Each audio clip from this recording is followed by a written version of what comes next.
ایک انسان اپنے گناہوں کے بوجھ تلے ٹوٹ چکا ہے۔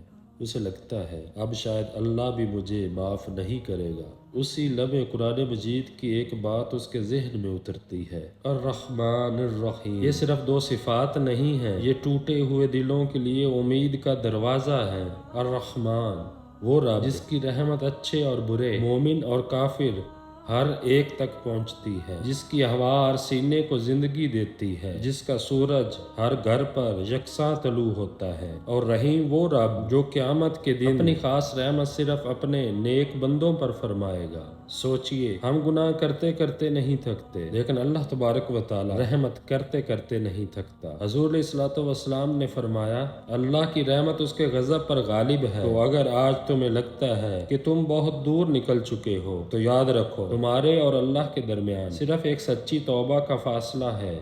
جب بھی سورۃ فاتحہ پڑھو، الرحمن الرحیم پر ایک لمحہ ضرور رکنا اور اپنے دل سے کہنا، میرا رب مجھے میرے گناہوں سے نہیں اپنی رحمت سے پہچانتا ہے، بس مجھے اسی کی طرف لوٹنا ہے۔